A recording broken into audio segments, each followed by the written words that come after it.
All this happened to Marcus at the beginning of 2021, when the world was still under lockdown from the pandemic.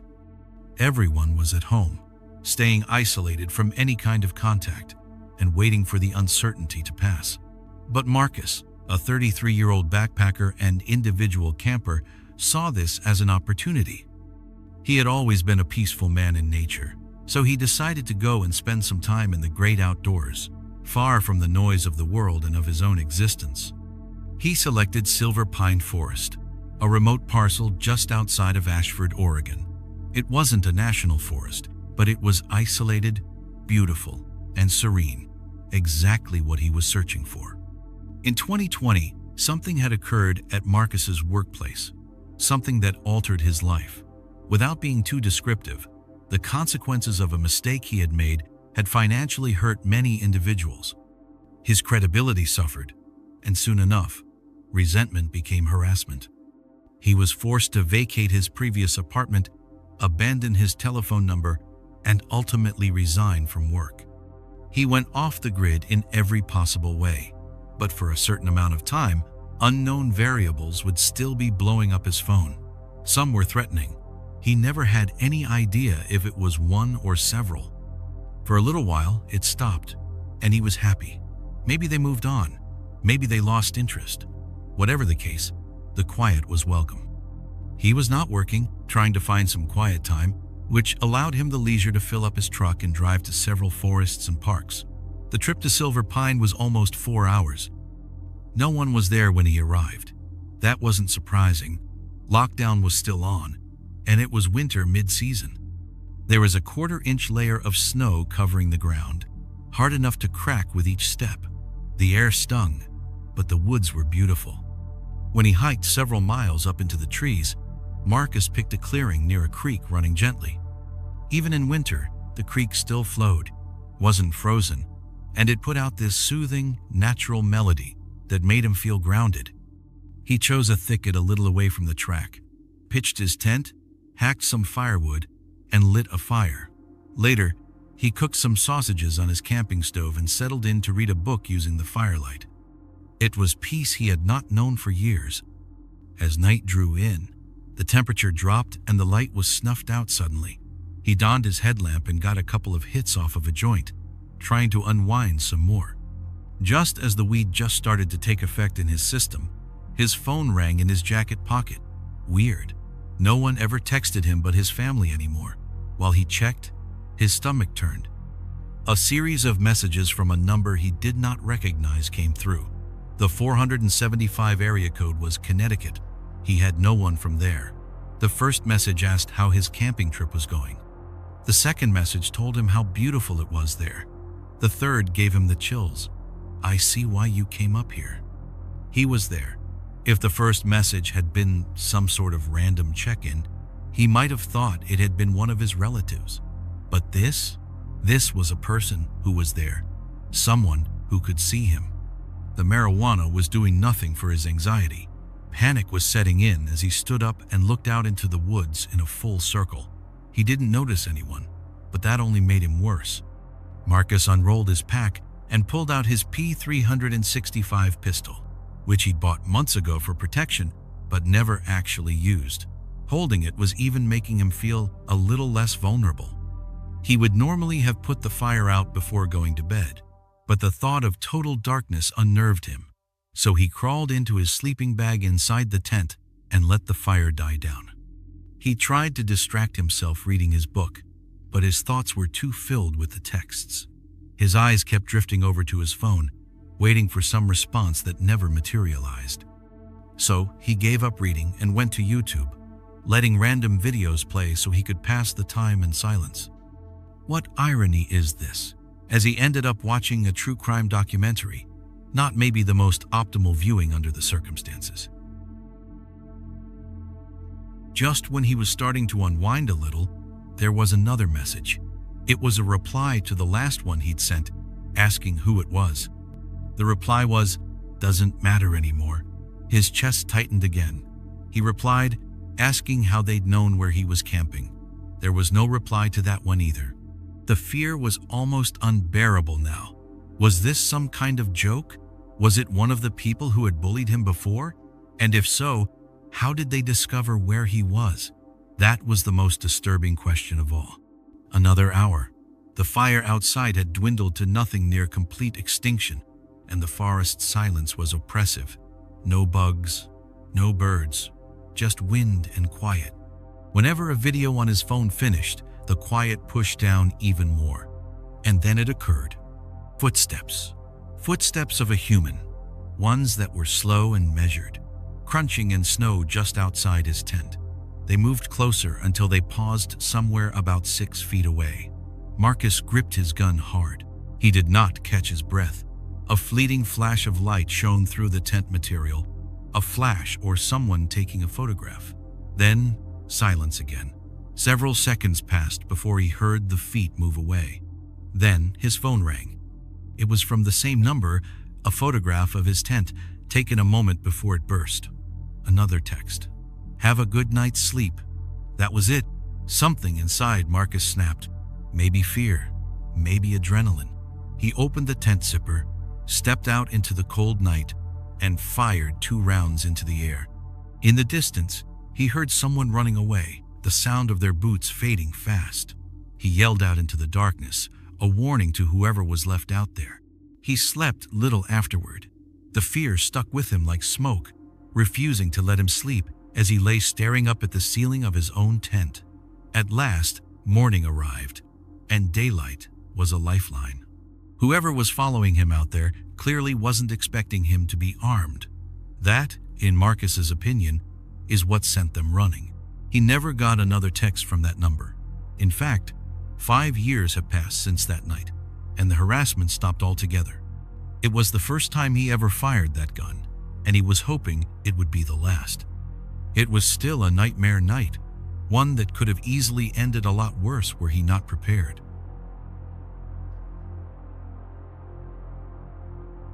When I was a kid, my family had a tradition that occurred each October. We'd always go for a weekend to a peaceful town called Pine Hollow in northern Oregon. My Uncle Dave had a vast 4-acre property out there, nestled among high trees and curving dirt roads. His house was enormous, with 5 bedrooms and 3 bathrooms. It had enough space to accommodate all of us. 2 of the bedrooms were allocated for the children. My brother Ben and my sister shared 1 bedroom, and our 4 cousins, Zach, Ethan, Lily, and Anna, shared the other. The rest of the rooms were allocated for our parents. Uncle Dave was a real outdoorsman. He loved hunting and fishing, and often took long camping trips around the country just for these reasons. My dad went with him a couple of times, but he was the kind of guy who'd take a spider outside instead of killing it. He wasn't much of a hunter, but he loved to camp. Some of Uncle Dave's property was a woodlot. He had placed red lines on the trees at the borders to show where his property ended. Beyond those red lines, the woods were dark and silent, county property. The nearest neighbor in that direction was likely miles away. You actually felt like you were alone out there. We were all sitting around eating lunch one day, and our dads were sitting there talking about one of their previous hunting excursions when a thought was formed. I am not really sure who suggested it first. I think maybe Zach or Ben, but we decided that it would be cool to camp in the woods that night. Just us dudes. Myself, Ben, Zach, and Ethan. Our dads actually sanctioned the idea, no doubt because they were already a few beers in and in good humor. The mothers were not pleased about it, though. They did not actually say no, but you could tell they didn't care for it. Still, they didn't say anything to dissuade us either, so that was as much approval as we were going to receive. So later that day, our dad and Uncle Dave borrowed one of the big tents and took the 4 of us into the woods. My girl, cousins, and my sister stayed behind. This was going to be a boys-only excursion. We followed them through the trees, past the red paint line, and deeper into the woods. For a time, the youngest and 9-year-old Ethan complained that we were going too far. Our fathers just laughed. They always had that silly, goofy side to them when they were together, especially when they had been drinking. As for our ages, I was the oldest at age 13. Ben and Zach were both 10, and Ethan, as I said, was 9. At last, we reached a small clearing covered with soft green moss. Uncle Dave called it deer beds. He told us it was a great place to camp and that he had camped there previously. It did seem peaceful out there, quiet and still under the tall pines. Our dads helped us set up the big four-man tent. Or at least, they taught us how to set it up half teasing, half seriously while making us do all the work. Once we had the sleeping bags stowed and all arranged, we left the campsite and returned home. The remainder of the afternoon was spent playing in the yard, running round and playing tag and kicking a soccer ball until we had supper. During supper, the mothers again brought up the entire camping in the woods alone thing. They didn't like it, said we were too young. But the fathers stood up for us, saying we'd be fine. I recall my father teasing that if anything went amiss, they'd be able to hear our screams all the way from the house. Everyone laughed, except the mothers. Later in the evening, the dads took us back into the woods. We had flashlights and additional blankets with us because the nights got cold that time of year. I also brought a deck of Uno cards so we'd have something to pass the time before we'd go to bed. Once inside the tent, they said goodnight and returned to the house. That's when it really hit us. We were alone in the woods, and we weren't actually close to the house either. We didn't have a light in sight anywhere amongst the trees. It was as if we were in our own little world. We passed the time playing Uno. We put our flashlights in the corners of the tent and lit up the space with a golden yellow light. We probably played for 30 minutes, maybe more. It was actually a really good time. I was able to win almost every round, which was unlike me. For a while, it was laughter and shouts over who had to draw 4 cards. Then it happened. A shriek, distant but high-pitched, filtered through the woods. It was a woman's, or at least a girl's, shriek. We all froze. We all just sat there with our cards clutched in our hands, mouth agape. I suddenly recalled something I'd heard on the internet in advance. Foxes scream like women. I told everyone that. It did console us somewhat. Ethan, on the verge of tears, eased up somewhat. We decided to keep playing, though it was hard to focus. Then it happened again. This time the scream was louder, more distinct, and much closer. It didn't sound like a fox at all. It sounded real, human. We all froze again. I didn't even try to talk reassuringly this time. My gut was in tight knots. I told everyone to turn off their flashlights. We crawled into our sleeping bags, still and quiet in the complete darkness. None of us wanted to make a noise. None of us even thought about running back. It's a funny thing. It makes logical sense to want to think you'd run for help, but when you are frightened like that, movement seems to be the last thing you could possibly want to do. So we waited. We whispered softly, trying to convince ourselves it was just an animal. But I didn't know. I really didn't know. Then we heard it. Footsteps. Running footsteps. Trampling the leaves outside, towards the tent. And then they stopped. Then there was a high-pitched, spine-tingling scream, right outside the tent. The tent was violently shaking. Something, or somebody, was shaking it from the outside with the intent to rip it open. We all started screaming, part of us in terror, others screaming at whatever was out there to leave us alone. I took the tent zipper with shaking hands, yanked it open, and we all fled. We fled through the woods with our flashlights flailing wildly. We didn't halt. We didn't even look back. The run back to the house was the longest of my life. My heart was racing the whole way. It felt like something was going to get me at any second. When we burst out of the woods and into the yard, our family was already outside, having been awakened by the noise. All 4 of us were there, safe but shaken. We told everybody present what had happened. The shouting, the shaking tent. I went outside and didn't see my sister or our girl cousins. That was when I blamed my dad and Uncle Dave for having one of the girls slip outside to pull a prank on us. But they welcomed us in and drew attention to the fact that the girls were in bed already. They'd slept through the whole ordeal. That was when things caught up to me. It wasn't a joke. It wasn't one of us. Someone or something we didn't know had been out in those woods. Our dads went out with rifles and went back out to see if they could find the campsite.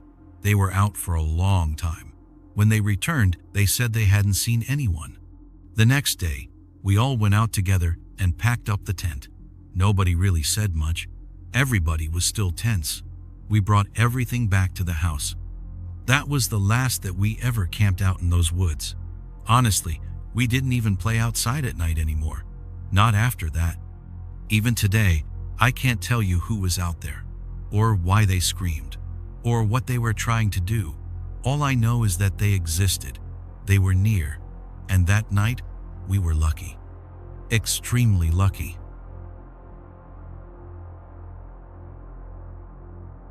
There is a moment etched in my mind. One I still wrestle with whenever the shadows grow too boisterous. What I'm about to share occurred to my dad and me. And even now, 2 years later, it still gives me the shudders just thinking about it. It's hard to explain without sounding insane. If someone else was explaining this to me, I wouldn't believe it either. But I swear to you, every part of what occurred is true. 2 years ago, my dad and I went camping to Black Hollow Reserve, a remote spot in the far-out backcountry of Oregon, and, well, this all happened. We'd always take these outings every couple of months, get out of the city, isolated from the world, and just be surrounded by nature. That particular place had everything that we loved. Winding trails, a couple of rivers, even a small zip-line course. It was a bit touristy, but the land itself had deep historical connections.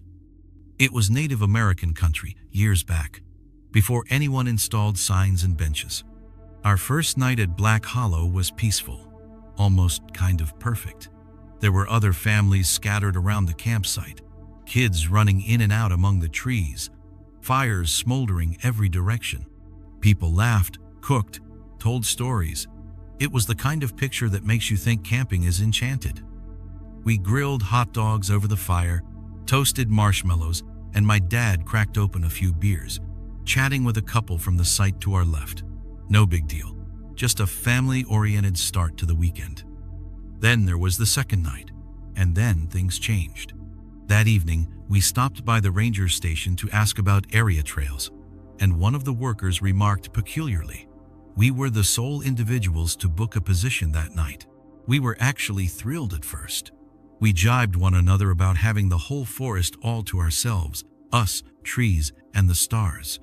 It seemed idyllic on paper.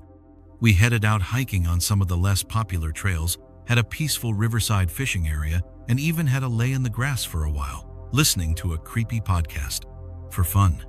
We were out here anyway and thought we could indulge a little in the creep factor if we desired. The sun started to set over the hills, and we returned to camp, a little buzzed, a little tired. That exhausted, contented kind of tired from a day spent outdoors. We thought we'd return to the ranger station one last time to charge our phones and pick up some more snacks before it got totally dark. That's when things started to feel off. I don't know how else to describe it. The return hike to our camp was creepy. The forest did not appear any different, but it seemed different.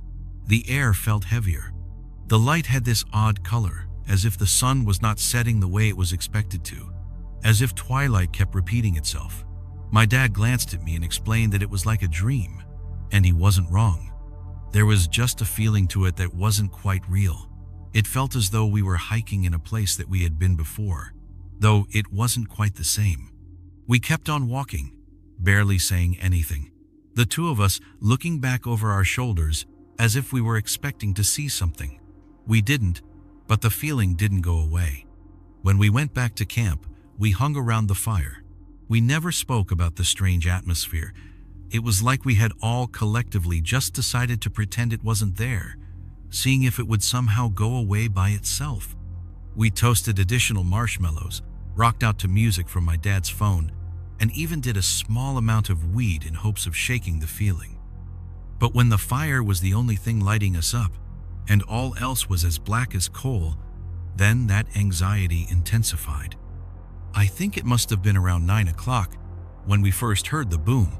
It was like a giant tree falling over, not a snap, but a solid thud. It was in the direction of the river, maybe 100 yards away. We jumped up, took our flashlights and combed the trees. Nothing. No movement, no eyes, no wind. Just still, dark forest. We joked uneasily. said it might be Bigfoot or whatever. But we weren't joking inside. 2 minutes later, another thud, louder but farther away. Still, the same deep thud noise. We swept again. Still nothing. Our flashlights only illuminated past the first set of trees. Then, the third thud.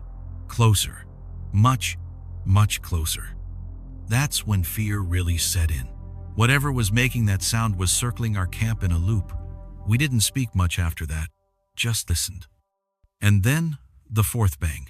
It must have been only 20 yards away, maybe even nearer. That's when my high completely disappeared. My dad glanced at me, and the look on his face, it was pure horror. He didn't need to say anything. We both knew we had to get into the tent. We hurled the last of the firewood on the flames in a last-ditch effort to throw in additional light in the hopes of making a delay or keeping something away. We leaped into the tent, leaving everything behind. I got in first, on my belly. My dad came next, more cautiously. He hung back just short of getting in, and then there was the loudest boom yet. It felt like the ground under us shook. My father stood there frozen, staring out into the blackness. I called out his name, and it snapped him out of the daze he had fallen into. He dove into the water with me and whispered something that has remained with me ever since. He said to me something existed out there, just standing. I asked him what he was saying, and he said, "I don't know," but he said it was a wall of darkness, something so black that it stood out even against the night. We waited there, him pressed against the zipper of the tent, with the only defense we had, a tiny pocket knife. Completely useless, but it was the best we could manage. I lay flat, not even daring to breathe hard. And then there was a noise, low, deep, almost a hum. But it wasn't a noise by itself. It was a feeling too. The air was different. My chest tightened. It was as if something in the air itself. My dad told me in a whisper if I had heard it. I didn't respond, just nodded. And then came another sound, one that I'll never forget. It was not animal. It was not human. It was low and guttural and wet and other. The closest thing I can compare it to is the monster from Stranger Things. It sounded like it was not of our planet. We didn't move. We didn't even blink. I had a mesh screen in front of my nose, but I wouldn't peer through it. I was too afraid that something already had peered back through mine. Then, nothing. Just black. We hadn't meant to sleep, but somehow we did. Both of us. No chatter, no relaxing. Just out. I sat up in bed, lying on my back in the middle of the tent as if someone had put me there. My father was beside me, still holding that knife. Our cell phones? Stone dead. Which wasn't possible, our batteries were charged overnight. We stepped out to pee, one beside the other, and that creeping horror was still with us. The air was cold and dead. The food we'd left out was untouched. The fire was reduced to ash. All was quiet around us, but off, as if we weren't where we ought to be. We waited till dawn inside the tent, barely sleeping, barely speaking. We were up and packing as soon as the sun was up, driving in silence until we were halfway home. Then we talked, and we both knew that we had lived exactly the same thing, that we were being hunted, that we were prey. We told my mom when we got back home. She thought that perhaps we had ingested something or were hallucinating, but it wasn't like that. Something did occur out there.